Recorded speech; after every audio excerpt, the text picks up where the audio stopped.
All right. Hey, Fish. Hi, Dan. Well, we're here for our third, what do we call it? Podcast of some sort. Podcast. So the latest name, though, was Full Frontal Nerdity. Full Frontal Nerdity. We actually didn't have a thinking session this time to come up with possible new names. No. You're more the creative one. Do we have anything off the top of your noggin that maybe this thing can be called? Because No, we're coming in. So we've been doing this exhausted everything. I exhausted everything with Full Frontal Nerdity. Oh, did you? Yeah, that was it. I was I don't tapped have out. anything this time around. We could refresh it. Okay, we've got 20 names lined up, and we still don't have them.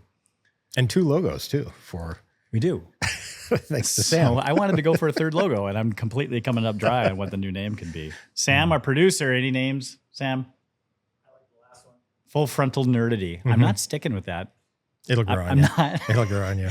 Nerdity is, well, it's not going to happen for me. We got to think something else. Let's see. We do a random search of podcast names that are neat and cool.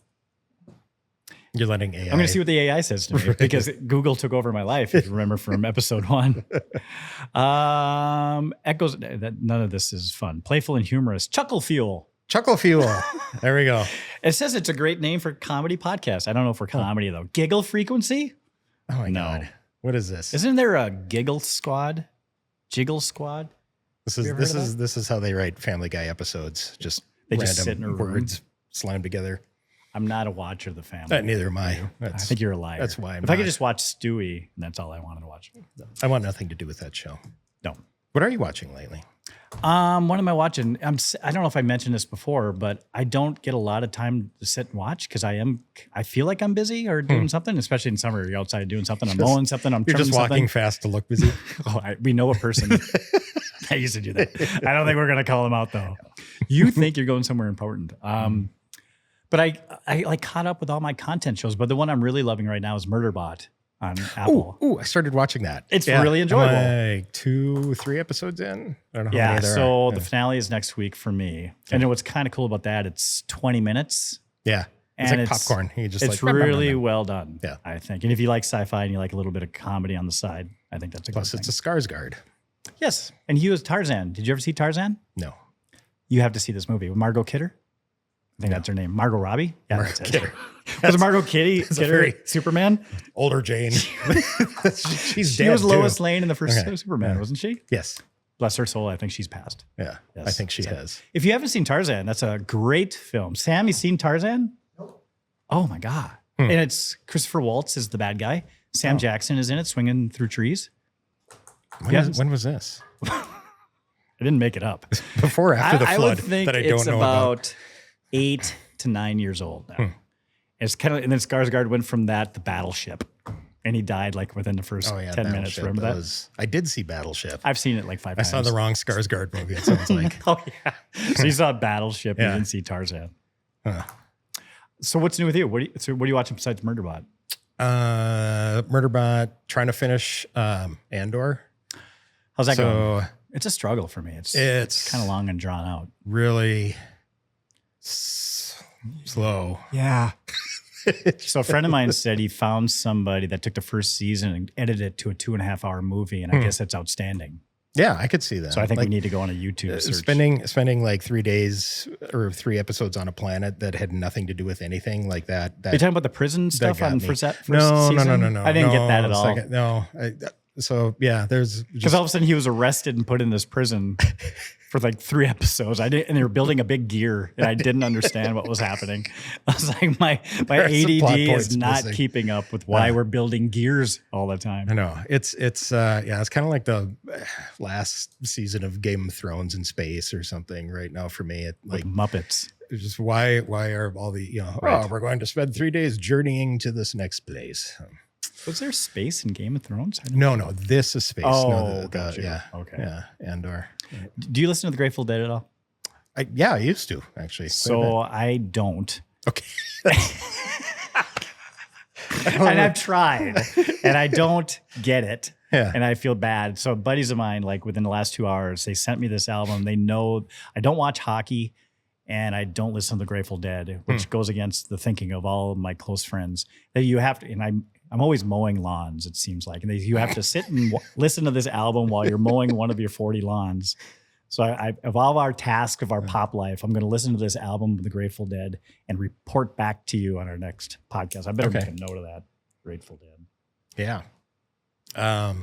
Yeah. No, I used to listen to Grateful. I really there was once a Garcia in that band. From what I understand. Jerry Garcia. Jerry, In fact, it's funny. Today I was thinking I have kind of a Jerry Garcia beard going on. I need to trim this, and it's getting out of control. So it doesn't look any different. Do you think it's bigger today? Well, it's bushier. Oh, okay. I just thought you were out in the wind. I wasn't quite sure. We have a guest today. Another guest. We do. Do you remember his name? Joe. Little Joey Burgum. Joe is here today. Burgum. I'm going to ask him if I can call him Joey. I'm not sure if we can. Let's not. Let's wait till he's in the room. He's actually standing. This is why you wanted to hide him in the back room. Okay. Anyway. So you know Joe. I know Joe. I know Joe from a distance, and we're going to be able to get to know him a little bit more today. Should be somewhat exciting. Let's bring Joe. Let's bring Joe in. Okay, Joe.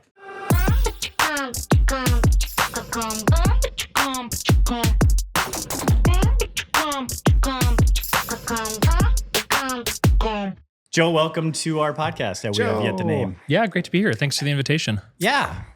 As you were standing, is it the distance or something else when you're on stage, when you're standing in the wings? In the wings. Yes, exactly. Why'd you go so far stage right? Right, yes. Any names come to your head for our little I was experiment here? Basement bards. Bards. Yeah, Ooh. You're talking about jesters and jokes. I don't know. It's we're just coming off a Renaissance fair though, so we were that's top of mind. Maybe a bard has a lute. You're so, already showing off your IQ, and I really don't appreciate it. Bards. I could see Dan in like a jester, like jingle jangle bells hanging from. Why me? I don't know. Where did you? You're much more. Where'd you nimble and your like Garcia Nancy. beard go in this jester thing? I have more of the king sort of build. You do. Yeah. That died in the first season of the King of I Thrones. get gout sometimes. That's Have you ever had gout? Mm-hmm. That doesn't surprise me. Yeah. Where was Twice. the gout? In my toe. Is that the only place Yeah, I get that's gout? typically where you get See, it. again, Yeah. if I've never had, But I found out it's like it part of the celiac disease thing that you're more prone to get gout because of that. And so Jesus. it's like I'm not eating or You're drinking any of falling the things apart. that gout. It comes from gout or causes gout. There we go. Do you have to cut something off if you get gout?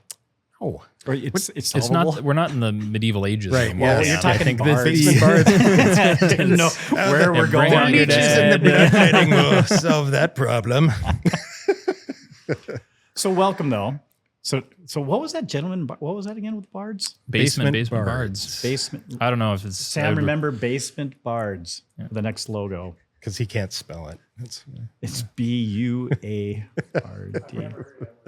Haven't you? Jesus. We never know the youngins anyway. No. But again, welcome. And we just tell us a little bit about what can I call you Joey or is it just Joe? Joe works. Joe works preferably. Joe works great. You're into a lot of things that we know locally, Fargo. Folkways, obviously, calling card a little bit. You even gave us some new swag. Yeah. Very excited. Support vibrancy. I put it right on my computer. I know I don't have a good place to do it. I'm not one of these guys with the labels on my pewter. I could be. This could be my first sticker. The first one was tough. Was And it? then- yeah, it was. How And old then- is and that then, unit? This probably a year. You've already got that many stickers on? Yeah. You're crazy. You're crazy. Well, tell me what you're up to. I mean, Folkways, you're involved in Emerging Prairies. You're involved in so many things. Yeah, I don't- very community minded, doing a lot of different community projects. But Folkways has been the primary thing, both professionally and kind of passion, which is a great intersection. And feel like I've been fortunate to be in a vocational kind of role. I mean, a lot of things could have done and could have spent time on, but decided, at a pretty young age that wanted to focus on making Fargo-Moorhead a better place to live. And honestly, a little of that is I wanted a better place to live, Sure. but I think also for my friends and my family and those around me. But yeah, so this coming weekend, July 12th, is the 11th season of the Red River Market. Wow. So people probably know the Farmers Market, the Red River Market. They likely know the Chris Kindle Mart, which has now been at the Civic Center for 3 years. And then our Night Bazaar, which last month was Renaissance themed. So that's why bards are top of mind for So Chris me. Kringle is only 3 years old? 3 years at the Civic Center. Oh, okay. Yeah, this will be our 7th or 8th Where was it iteration. prior? 2019, we were at Drecker Brewhalla. That you were. And then the 2 years prior to that, we were at the old Avalon, the Stone Building downtown. Very cool. And then we took a year off. And the year before that, the OGs will remember we did a very small pilot one afternoon behind 20 Below in the alley over there. Yeah, it wasn't in the alley. I was going to say that's the one that I was tied at. to Alley Fest? Wasn't. No? The Alley Fair predated that Alley as well. Fair. Yeah, which is another fun early event. So that was cool. Yeah, always done events. I mean, ever since I was growing up, was putting on parties and hosting things and hanging up posters and making Putting on designs, being a parties. promoter. Yeah, That's awesome. clean We and didn't sober. graduate from the party mode into like, I should actually do something for the city with this knowledge, right? Yeah, so we've grown a bunch at Folkways. I mean, our mission as a nonprofit is to fight isolation and loneliness and build community through shared experiences. And belonging is such an innate thing. We all need belonging, and it's tragically at an all-time low. People are more isolated and alone than ever before, wildly underreported. I mean, with so many brain health diseases, mental health diseases, it's not something you often come to when you're in the middle of it. Right. You know, I'm not like, wow, I woke up, realized I was really depressed today. You know, it's after a bout or after help, you look back and say, man, that season of life was really tough. I was depressed. And so we try to use these large scale community events through shared spaces and public spaces and large community events that are foundational to belonging to bring people together in a way that you might not even know that coming and shopping at the farmer's market is helping your social health and resiliency. And they're really cool events, I think is the other big part of it. Right. But when you started it, and I'm going out on a limb here, the awareness of isolation and everything wasn't where we are today. No. So you're actually in a good place where you're bringing people out, because I was just reading an article recently, like things that are just gone, like just the stop by and say hi. Yeah. Yes. You know, the truly casual conversations, you know, not driven by some sort of social media aspect of it all. Just things are just gone as far as social growing aspects. up, I'd be out in the yard playing or something, and car coming down the driveway. Oh, who's that? You know, Right. a certain relative just shows up, or Come on friend, in. or, yeah. That's the Yeah, we live drop-ins. very programmed lives. So it's been interesting. I mean, we started 10 years ago, and our onset was all about building community. But our work hasn't changed, but the way we talk about it has. I mean, I think people really resonate with vibrancy. You want to self-identify with vibrancy. You don't self-identify with being lonely. And so I think what we've done with our events, I've known some people that actually hang their hat on them. I'm very proud to be alone. We're humbled, I think, in our work, but proud of the effort. Where things like the Red River Market, it's hard to imagine our community without it. Yeah. And we feel like stewards of it. I mean, there are 80 small businesses that are showing up and vending. I mean, it's a collective effort, and we really get to be the gardener of the community garden per se, or sort of the facilitator to bring that thing to life and shepherd it forward. Yeah. Well, so I know, so we've partnered, so at Blue Cross, we partnered with you guys on a few things, and that has been great. And what's crazy, we've been trying to figure out like other communities across North Dakota, like, do they have anything like this, or, you know, and it's just not really there, just how fortunate we are to have those types of events here. And it's great to have people coming together for, you know, something other than like, oh, it's a concert, it's a whatever. It's just coming together to be a community. It's been how many years again? This is our 11th season. I can remember when it took off kind of right away. I mean, talk about a bullseye on that thing. And it's just huge now. When we had, you know, power of the internet, I mean, we were starting projects, the internet thinking can be about, good it with can be helpful. But our origin story in the farmers market is we came across a list of 12 things to revitalize your downtown. This would have been in 2015, 2014. And we're going down the list, and a bunch of things were checked off. It was like, bring your university downtown. NDSU had their thing done. It's like, turn one ways into two ways. Okay, check. First Avenue, that's happening. You know, it's like, create an incentive district, Renaissance. And it's like big government things had been done. And the bottom of the list, it was like, have a weekly farmers market. And it was the only thing that we didn't have on the list. We're like, what? Like, our downtown kind of is awesome. Yeah, we're like, why didn't we think of that? And Simone and I looked at each other, and that same year, the market that had been at Dyke West for years had moved out to West Acres due to construction. And that had kind of been perceived as the downtown farmers market a little bit. And Simone had been living in Minneapolis. I'd been living in Chicago. And we said, man, like, but we want a farmers market with flowers and coffee and a guy with a guitar. Like, we want a place we can sit and post up on a Saturday morning, not just buy veggies. And that's kind of what we set out to do with a group of volunteers that summer. That's awesome. Oh, that's great. I know so many people now that have booths out there or go out and serve. Well, my daughter's boyfriend, his family, they have food booth out there every time, and yeah, it's kind of cool just walking around. It's like a little reunion anytime I go out there. It's fun doing the work of a nonprofit, but I really think of myself as an experience designer.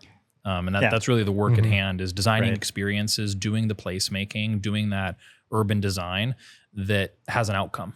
You know, just like a good ad or a good campaign has got a set of goals, and this is where we're trying to drive traffic. That's the lens that I bring to creating experience. It's a business. It is. But our outcome is a social benefit. Yeah. So instead of saying, hey, we want to bring in a great act and sell tickets and drive a concert, which are great parts of community. I mean, live concerts, community events, and other ways are absolutely part of social fabric. We're really unique where we're doing a set of events that in other communities are often held by a production group, and saying, actually, our mission is community connectedness. So these events are a medium to our mission. We're using an event in order to create that social connection, and celebrating 10 years and moving forward, we're really thinking about, like, how do we supercharge this? Sure. Like, how does the farmers market become like a community public union, like a student union, you know, and maybe you're signing up for clubs on Saturday morning at the farmers market, or there's a meet a new friend zone, or there's people with dog meetups. So it's been really interesting to think about that design aspect of how do you create those experiences or those events that bring people together. Yeah. Right. So thinking back, like when you first started till now, like are there things that are happening now that you never thought might have been possible when it first started, or is it kind of grown in a way that you thought it would? You know, the farmers market, we were really ambitious, and I don't think we realized quite how big it would be. But when we started, we said in 10 years, we want to be best in the country. And love it. You look at what a Red River market is on Saturday morning and the foot traffic and the amount of people that are downtown. I mean, it's wild. I'm blown away when I get a chance to sit and have a cup of coffee and sit and just kind of watch people pass by. It's a really, really cool community event. Now, the Christmas market being at the Civic Center, we toured it in 2019 and we thought, man, there's no way we can do this. This is just way too big of a space. We can't possibly take this on. And now coming into our fourth year, I wish I had 2 Civic Centers. Yeah, it's jammed. we could use twice as much space. Yeah. So I think as anything with experience, you're building confidence in your trade and your work. I didn't think I ever imagined we'd probably have 12 full-time people on staff doing what we're doing, which is fantastic. We're a good sized team. You know, a lot of marketing, communication, really strong in promoting our events, and then you got to produce those. Marketing events. is important. It is, yeah, right. Very, I think it's got its place. Yeah. Anyway, keep going. I'm sorry. I'll do this all day. So it's it's a fun thing to think about. I think where I'm at now is, having been into it now, I think, okay, 10 years into the future, what are things I don't think will be possible then? As we kind of look to our next big chapter of Folkways. Yeah. So if you had a magic genie, and you're like, oh, I want this for the Folkways right now, what would it be? I would love to have the community investment and the corporate buy-in to do a LED light sculpture festival. Oh. And not like small bronze sculpture walk, but things that are bigger than buses. I mean, large scale LED sculptures where you'd have an installation through Island Park, through Lindenwood. It is, I've never heard of that. Yeah, Cincinnati has an amazing light festival. There's a lot of projection art. They have tons of amazing buildings, and they'll do the projection mapping on the facades of buildings and do unbelievable displays. It's so big, they do it every other year. It's not an annual event. It's such a production. So that's been something I've dreamt about. You know, we have a lot of darkness in the winter. And so how do you play on that canvas? And I think having interesting, immersive art pieces that make you say, I'm going to put on my snowshoes at 9 o'clock at night on a Thursday, which in the summer is no issue. 9 o'clock on a Thursday is like, what are we doing? Are we having dinner? You know, I mean, it's such a beautiful night. Exactly. But in the dead of February, it's 9 o'clock at night. You're saying, let's put on our snowshoes. Let's fill up the thermos with hot cocoa and let's walk to the end of Edgewood Park to look at this LED sculpture that people have sent photos, but I said, you got to see it in person. That's awesome. That's a dream that we've had to really create that belonging in the winter, which I think is the thing we think about a lot. Is what do you need from us to make that happen? Well, platform to communicate is really good. You will make a sculpture. Good pitch deck, could be helpful. Right. So I'm more than a pitch deck, Joe. Some people might not think that. No, that's how he proposed to his wife. Exactly. This is a really good idea. I am more than a pitch deck. No, I love it. I remember I have really good memories of Chris Kringle Mart. And it reminded me, for some reason, I was just recently out in Portland at an Oktoberfest this past year. You know, on their fairgrounds there in Portland, and every building had a band in it, and they were all just packed. I remember it was a year or two ago, because that's what you got. You got the music going on inside the Civic, and it was packed, and it was the music was outstanding. And I remember standing in Oktoberfest, as much fun as I was having, I was flashing back to how awesome it was in the Civic with that music going on. And kudos to you. Yeah, thank you. Yeah, it's a really fun part of the events that we do. And I mean, I feel like I come by it honestly. I mean, you remember the Hodo or remember my mom, Karen Stoker. I mean, the amount of live music that place held over its 20-year tenure. I mean, for local artists, I mean, I grew up on that, and sitting in the lounge, whether it was a Sunday morning band or a Thursday night when I was 21. I mean, so there's such a power of great talent we have here in our community. And the Christmas market's been a really fun avenue for that. Same thing with the farmers market. When we book 17 Saturdays, 3.5 hours every Saturday of live free music for the public to enjoy. And that arts and culture access is a big part of our mission. And we think it's really through arts and culture is magic, or is a way to experience that kind of wonder and joy. And it brings people together. So all feeding into that mission of building community. On the Christmas market, we finished last year's event and I looked at my team and I said, are we actually running a 6-day big band music festival? I said, it kind of feels like that's actually what this is now. So we've been thinking about that a lot, which is really sweet, where I'm like, oh my gosh, we got Blues Fest in the summer and the Christmas market is a music festival. I mean, for $10, you can come and listen to 6 days of phenomenal music. So, and if you know anyone that plays a horn of any kind, please connect us. You're a trumpet. I play a trumpet. Just love you to come on down to auditions. It's been really fun. Just all the brass. We got some fun horn bands in town, some fun ska music, and the big bands. I mean, I think have really been a fun addition. So has that part of it already started? The bands and everything at the market? Oh, we opened Saturday. Oh, that's the first one. Yeah, first Saturday. Yeah, so we got great live music on the 12th. Okay. Yeah, no. So we're every single Saturday, July through October, except for the Sunday after Street Fair. We do a special Sunday market and kind of keep the street fair energy going. But yeah, all the way through the end of October. People think we end in August and early September. And we every Saturday in October, we got live music and produce. And it's a great time of year to come down. Do you feel like, because it obviously you're having fun with it and you're energized by it. And you speak very well about it, because I'm sure you have to explain this a ton. So thank you for doing it again with us. Actually, I read there was a interview, I think in Fargo Monthly or something. And I was like, oh, I heard this. Right. Well, all right, messaging is important. Messaging is important, right? Is that the? But I mean, do you feel like sometimes, because I know I feel like it, and I know you do too, in the type of work that we do. Do you feel like the need to revitalize is sometimes of a trap? But you feel like, I often say, if we don't keep it, fresh, we become irrelevant to a certain degree. Yeah.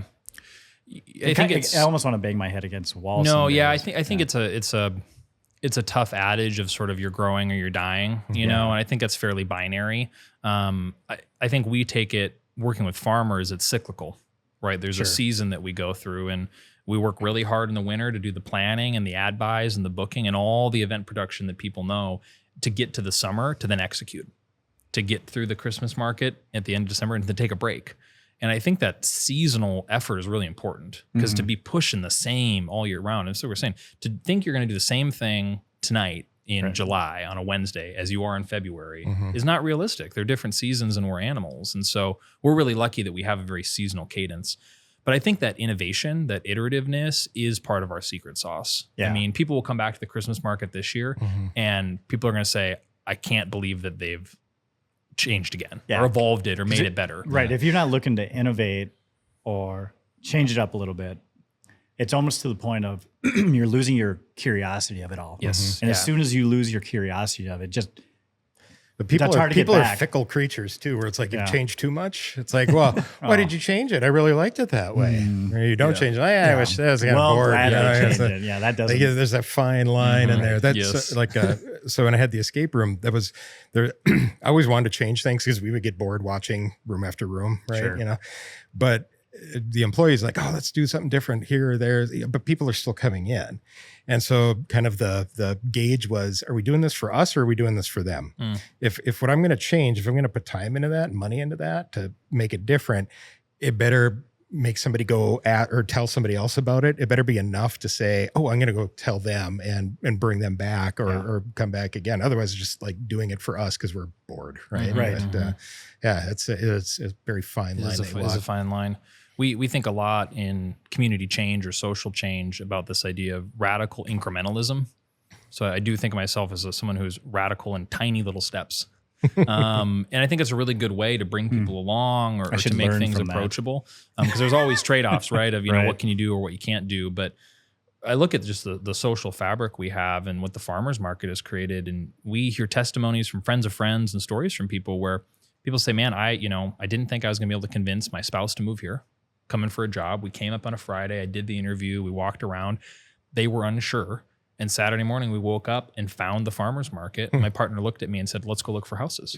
Oh, you know, there's something about just the energy. It's hard to explain. You know, it's palpable in the energy at these events that there is something a little bit different, a little bit magic. And we don't, that's not lost on us. And that's where I feel like we're not the wizards. We're just the mages holding space, you know, and the spirit's kind of coming to fill it, because community is a fickle thing. You know, it's like hard not to walk through that and not be happy.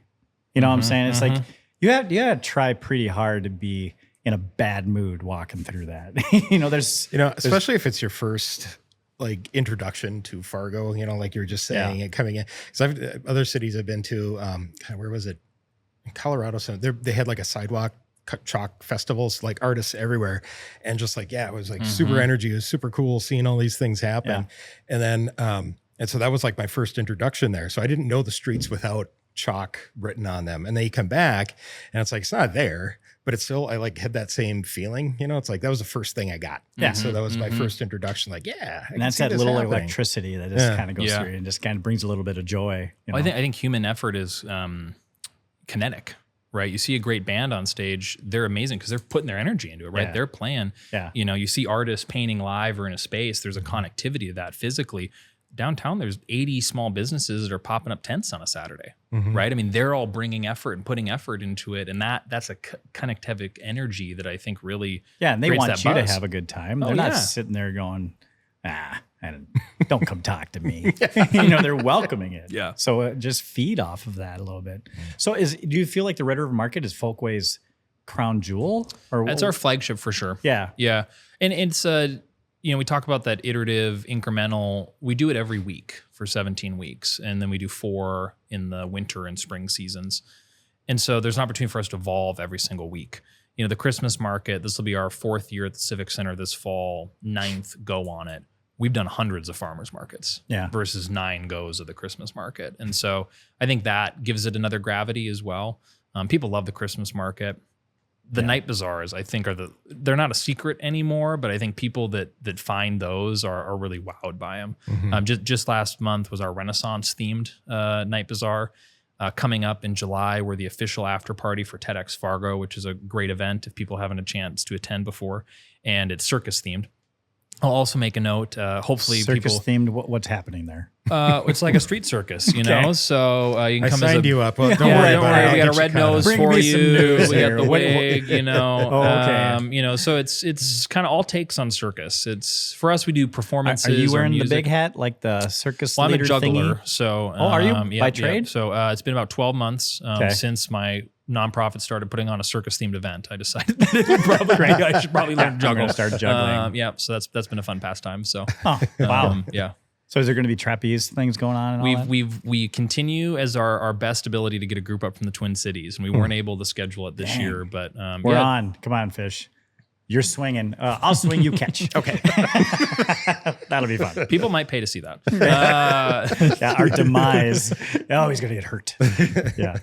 But the night bazaars they're an awesome street market, really full of whimsy and magic, and we say that something to come to with your grandma. I'm or your not nephew. going anywhere with whimsy, Joe. If we can have the whimsy on the side. Whimsy and joy, not here for Dan. We got to get serious. Enter through the back, especially please. if it's a circus. Yeah. Okay. But we are as part of kind of the silliness of a circus, we are working on breaking the world record of most people eating s'mores at one time. I saw that.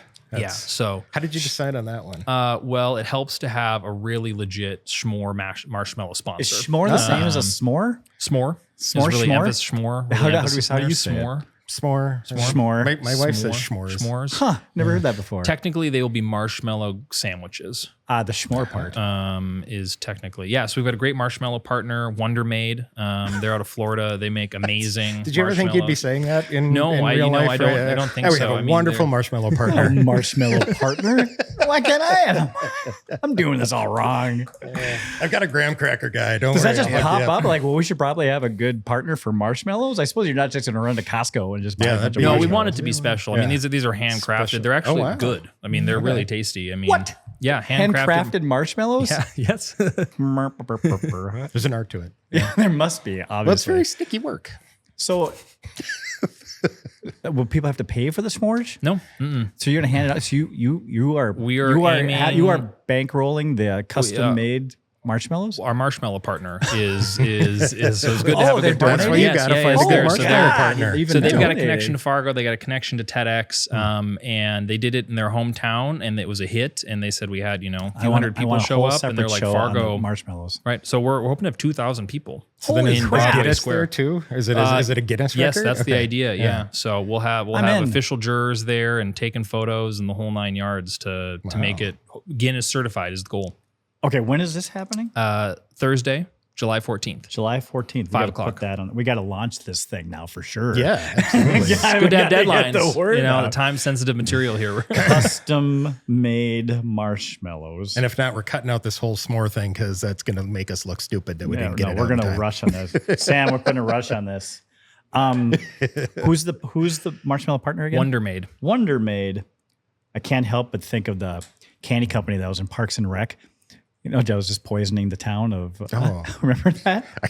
I do, Stupid vaguely. reference. It doesn't matter. Ooh, s'more. We should work that into the name. S'more. Ah, S'more guests. S'more podcast. S'more fun with more S'more fun with Fish and Dan. Joe, we might have to have you back. Sounds like a terrible morning show. right. Early morning show. Yeah, that's awesome. Oh my gosh, I've got so many notes about marshmallows on this piece of Joe, paper. you create wonderful events and things for other people. What events do you like to go to? If you're out there, you're like, oh, who made this for me? I want to be there. Yeah, that's a good question. You're not talking things that I've he really hasn't done. Okay. Things that he's not involved in. Things that He's not. Going Yeah. other like the LED things that you said. Yeah, talking yeah. about, I mean, I love live music. So love going to concerts and shows. Simone and I, my wife and partner at Folkways, have really enjoyed going to the Meow Wolf experiences. Oh, I've heard that. I wanted to go to Meow Wolf Yeah, so bad. very cool. Yeah, so the one in Denver, we've had a chance to go to twice now. Very cool. Just very creative, inspiring art spaces that are truly out of this world. They're really hard. They're hard to describe. I mean, they're kind of art fun houses in a way that you just can't even Immersible. really conceive. And I think it's always, as a good creative, you want inputs, right? I mean, you're almost a product of the inspiration that you're eating and getting inspired by. And as an experienced designer, to see what they've created, I mean, 10 years ago, someone would have said, you're crazy. Like, no one will ever come to this. This is way too out there for someone to want to pay to go and experience. But they're doing, I think, some of the most radical, cool, immersive art in the country. So really, really enjoy going and seeing those when I get a chance. Yeah. Have you ever been to the House on the Rock in Wisconsin? No. Okay. So that is just like, it's the coolest. I saw it, I think I was like 12 when I went there or something. And it just like had this effect on me because it's just this bizarre collection of just stuff. There's like giant rooms filled with automated almost like a music box sort of thing. It's like playing music and there's things dancing around and stuff like that. And so like ever since then, I've always, and Meow Wolf, like what I've seen of it, that's why I want to go see it too, is like kind of reminds me of that, of like just like things happening around you. Like, whose brain did this come from? This is nuts. Like that was my goal as a kid. Like I wanted to make my own thing like that. And so I think you kind of have, buddy. Well, You've tried. in bits. Yeah, right. Small bits. They call the House on the Rock a dream turned into an ever-evolving reality. Isn't Meow Wolf, isn't that a traveling show? I mean, is that something that we can come to Fargo? I'm familiar with their permanent installations. Yeah, I don't know about They have Are a they couple. permanent? They're not yeah, so traveling. they have There's a big a one in few different Denver, ones. big one in Vegas, New Mexico. New Mexico. Public Yes, events. They have one in Houston, Grapevine, Texas, Denver, and Santa Fe, New Mexico. Yeah, the Denver one. I mean, it's super easy to get to Denver from Fargo, and we paired it with a concert. So found a band we wanted to go see and Go flew like in Red for a Rocks or show. something? Yeah, no, it wasn't Red Rocks. It was can't think of the name of the venue. It was the group, not the venue that brought us there. Sure. It was a EDM marching band. There's a 12-piece Sounds marching amazing. band that plays dance tracks. It was phenomenal. It was unbelievable. Okay. That's I I love it. So how did so you get onto it? YouTube, Oh, just okay. finding Got stuff onto it. online and talk about energy and talk about a fun show. I mean, they played for 2 hours nonstop. I mean, trumpets, snares, drummers. I mean, it was Let's get Jade back here and talk about this now. That's They're just texted EDM. EDM marching band. Moot. They're from Europe. Yeah. MEUT. It came up. That was the first thing when I put in EDM marching band. Mute. That's insane. Yeah, that was a really, really good time. So Yeah. I was going to ask you, to get inside Joe's head. I mean, what kind of music do you enjoy? What kind of concerts do you go to? Well, Mute is one. Yeah, of them. that's one. Yeah. That's awesome. I like the uniqueness of it all. I'm really stoked. Jade Presents is booking a show at the Civic Center this fall, which is fun because it's been years since there's really been anything aside from the Christmas market there. So I'm fun to go back to some shows. Well, I'm I just think kidding. He told us on the last episode. Do you know who this it is? guy, Mark Riboulet.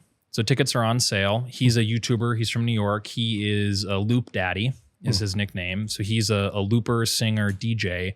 Had a chance to see him while traveling as well. And it's going to be a fun freaking show. How do you spell Riboulet? Rillbet. Is it? Just look up Loop Daddy, I think, right? Yeah. Loop Daddy. I don't want that in my search history. Loop Daddy. Mark, there you are. I see what you're saying. Riblet. Huh. Very fun.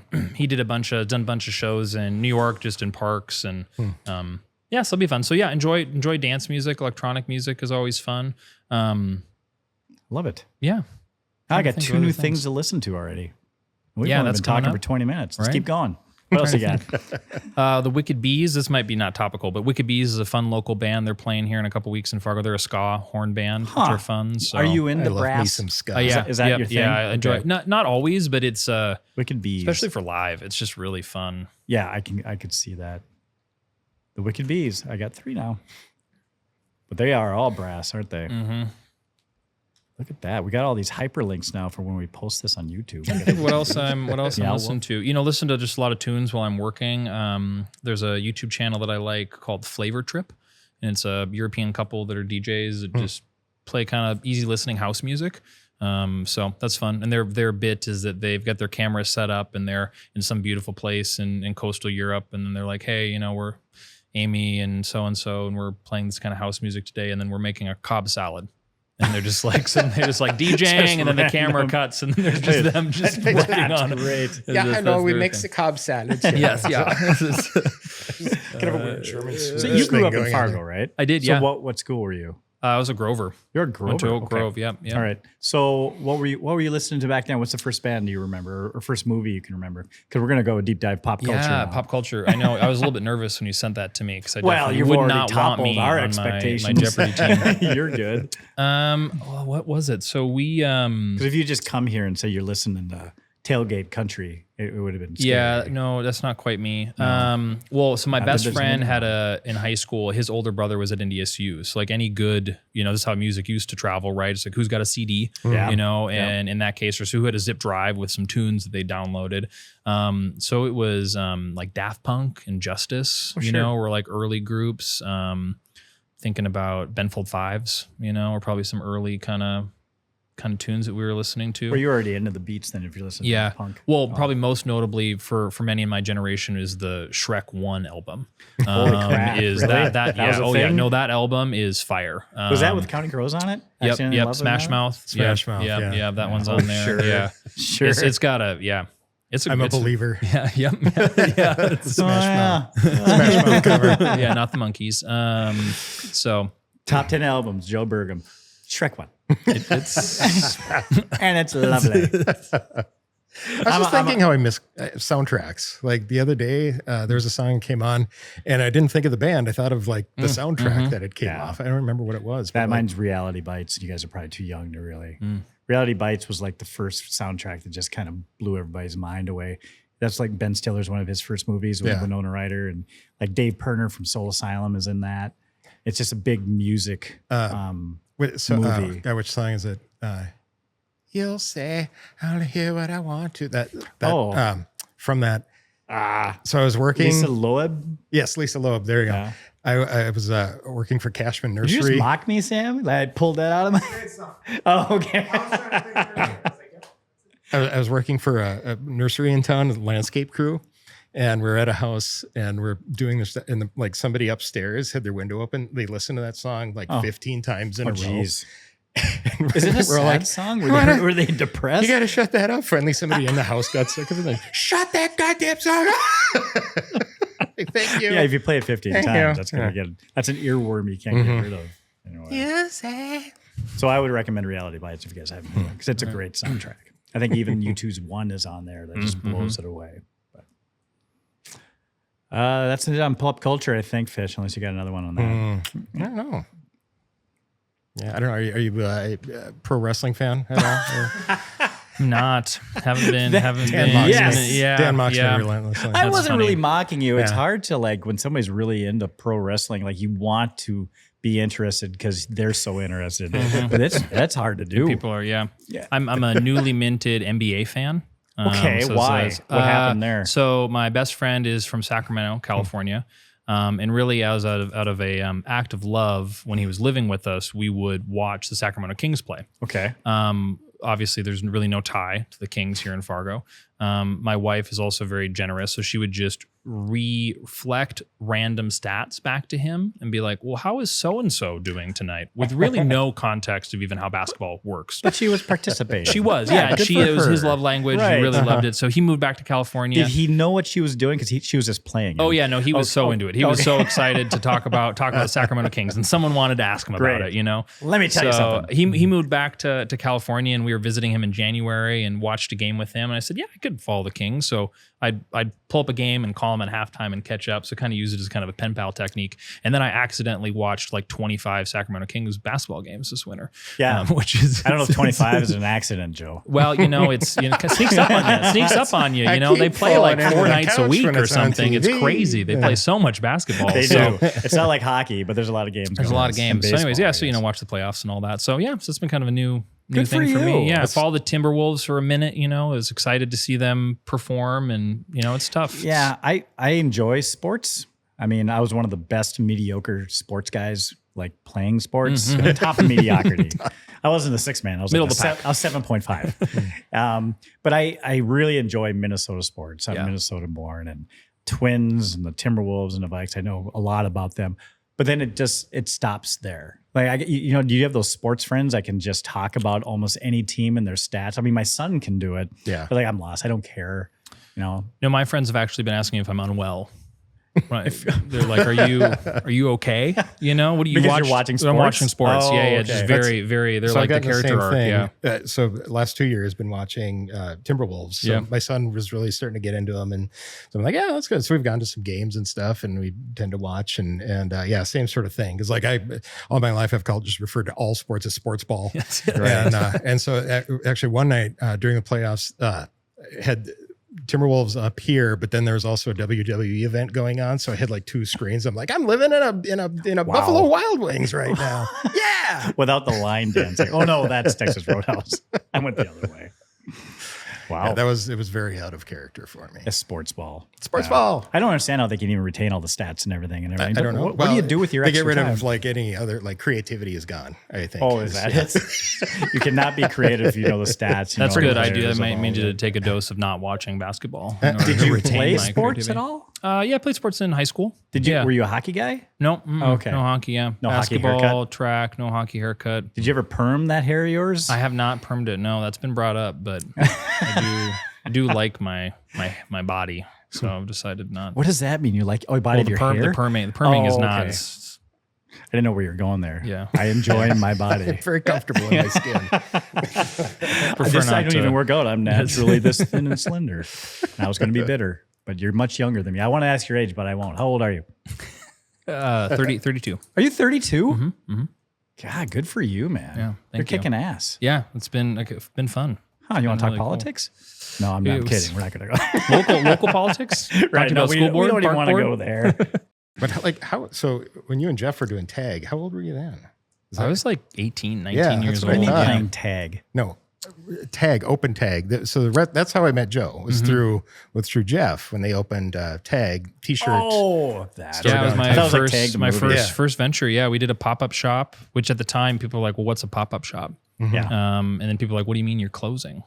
It was very complex. So it was a temporary store. So Jeff Knight, great creative designer in town. So we teamed up and funny thing. So he was teaching at Concordia, his first course teaching graphic design at Concordia. And at the same semester we were opening this t-shirt shop, and we got about halfway through the semester and Jeff said, hey, you're not showing up to class. Like, I'm not gonna be able to pass you.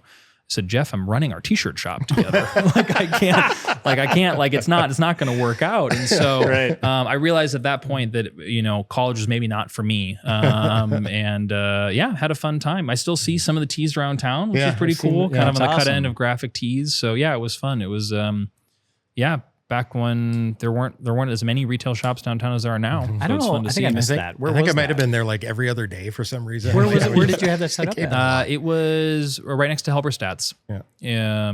How the hell did I miss that? It was literally I'm probably 6 go weeks. Home and I have 6 two weeks. Shirts My memory used to be. But one thing from there, I think it was like your grand opening or so. You had it was like a Mexican hot chocolate or something. Oh, sure. It was like spicy, and I've wanted to make that. It was so good. I was like, I gotta ask Joe what that recipe is. Fun. That's a good. You probably good can't memory. drink that today, can you? Probably not. I've got too many. You've got a whole the gout flares up.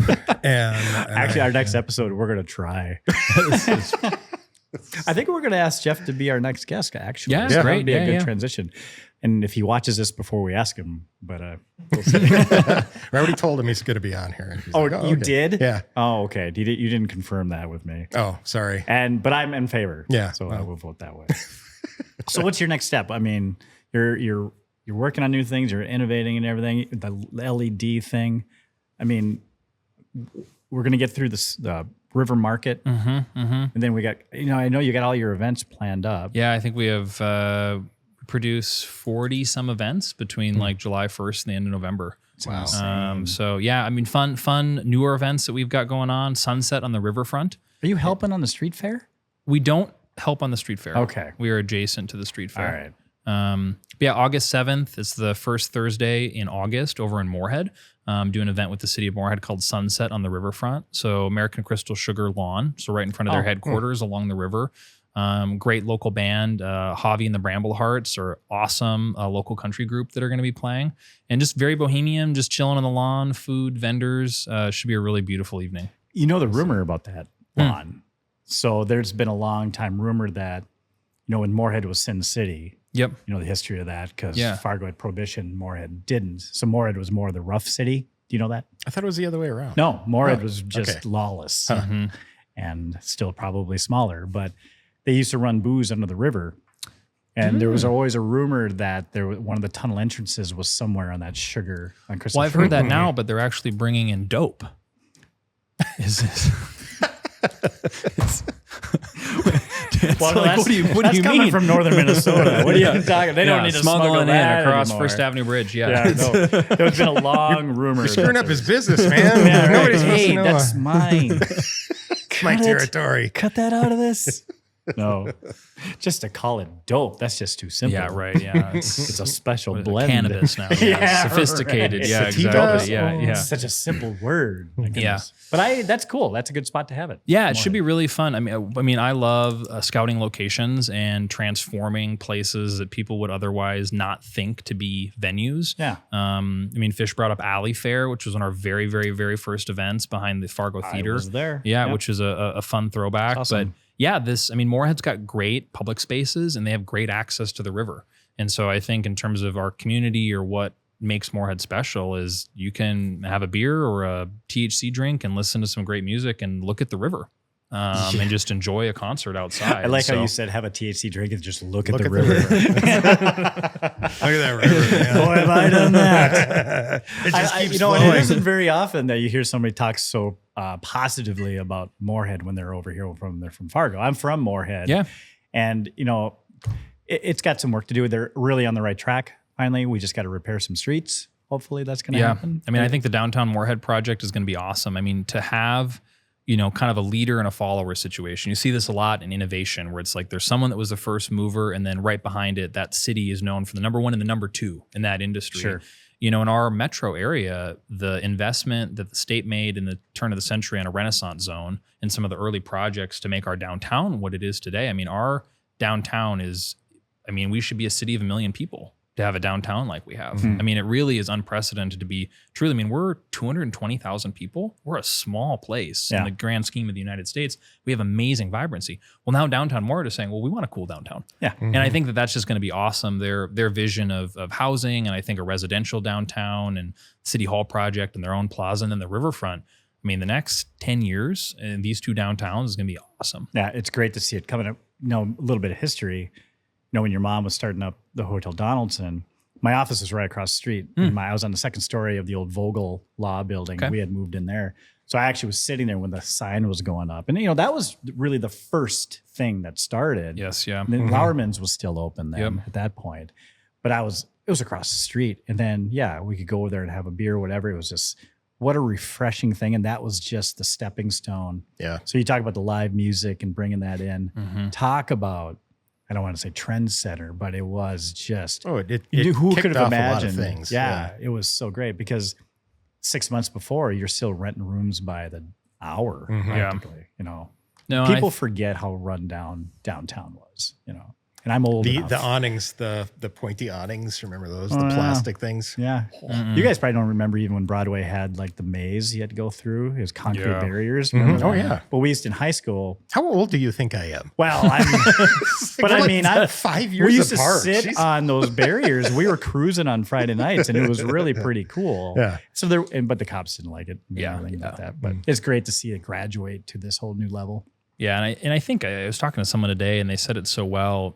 Downtown, our community or our downtown neighborhood, it has like a pH level, right? And it fluctuates. Sure. But we all play a role in maintaining that. And I think it's tough when I see people that are disparaging on where downtown's at now without the context of where we've been, or also the fact that you could choose to open a business, or you can choose to patronize these small shops where people are taking risk or come to an event and really just the uniqueness. It's really special that we've got a city center, and it might not be where you come every day. I mean, that's the thing where it's my neighborhood on the daily. It might be yours for special occasions or a parade or when someone's visiting, but to have a downtown like we have in this region is, I'm saying, I think you got to go to a city of 1 million people. You got to Omaha to find it. I mean, Minneapolis doesn't have a neighborhood that's as cool as our downtown, right? I mean, there's spots of it, but it's not as condensed as the energy that we have here. Yeah. I just love it. And you talk about people just don't remember how bad it was down here and to be complaining about it. And then, then that police report came out. So the number of activity of incidents is not as high downtown as people believe. It's much higher in other parts of the city. I don't even think we were even ranked as really, we're like in the yellow zone if there's even red and all that. It's not as bad. I think, being confronted with addiction or poverty is an uncomfortable thing. And I think that is the thing, which is, we do have that in parts of downtown. But I think that's where it's the community's effort from a humanitarian level to say, hey, like we're seeing firsthand very real poverty and very real addiction and mental health. What is our role as a collective to take care of people? Right. And I think that's kind of been lost a little bit in kind of, is it safe? Is it not safe? Or what are we doing to fix it? You don't fix people, you help people. And I think that's kind of where my heart is on it. And you look at the farmers market on our Saturdays, it's really safe, and it's a really vibrant place to come down. And I think those events play a really important role to welcome people downtown, and to see it. Maybe they haven't been downtown in a while. I encourage people, if they're listening, to come downtown for an event or come downtown for dinner and just take a look at it with new eyes. To your point, this thing has changed so much in 25 years. It's awesome. I always wanted my agency to actually be on a storefront on Broadway. I just haven't been able to figure out the opportunity for that. But wouldn't you rather be on Broadway if you're starting a business and out in a strip mall that's out on, Podunk, South Fargo or something? That's where always my heart is. But I know there's a ton of people, West Fargo and everything, that won't even dream of coming down here. And it's frustrating. It's like, I don't know what's keeping you away. And part of the experience too, whether it's winter or not, you don't have to park in front of the store you want to shop at or you want to frequent. Part of the joy of downtown is walking 2 blocks and just checking out what's there. But again, those are things of the past that just, people just don't believe in that anymore. Yeah. I think those special occasions, I'll admit, I'm not driving down to, a restaurant in Southwest Fargo on a whim. Right. It's another neighborhood or it's another part of the city or another town. But I think it's those special occasions for the Chris Kindlemar, which is such a fun special occasion. A quarter of our visitors are from out of state that come to town for that. We saw 18,000 people. Wow. And 1 out of 4 were from somewhere else. So it is fun to see it as an attraction. I think that's the beauty of a city center. If you're living in Minneapolis or St. Paul, you're not downtown every day if that's not where you're working. But it is where you're going for the big game or the concert. And there's value in that. And I think that's my invitation for people is appreciate downtown for what it is for you. And then also acknowledge that it's a lot of different things for a lot of different people. And that's the cool thing about having a dynamic city center. Yeah, I think I just painted myself in a corner too, because I use that argument to come down if you're from West Fargo. They're just... Why can't they say, why don't you come out and see us? Dang I say that all the time. Hey, downtown West Fargo, you go get a coffee, get a whiskey. There's fun stuff going on. Yeah. Then down to city, what is the concert area south? The Lights. I've yet to be there. Have you visited there? Yeah. And that's my own fault. Why don't I go there? I don't know. So you're an angry old man. I'm not angry. I got stuck in a little bit of a well there. I don't know. What? Am I cranky? Irritable? Lonely? No. We have something that can help with that. Yeah, we do. Well, I'm just tired. I'm running all that dope across on the river. Bales. Bales. Luckily, they're round. I can just roll the sons of bitches through there. Well, that's great. Thanks for coming, Joe. Yeah, thanks for having me. Fun discussion, and thanks for telling good stories and featuring fun people. I would like you to come back if there's something new and you just want to talk about. We would love to have you on, and we'll just elevate the hell out of it because our audience is going to be ginormous. Going to be huge. It's just huge. all the clicks. It's going to be great. No, but thank you. We appreciate it. You're welcome, Joe. And that's a wrap.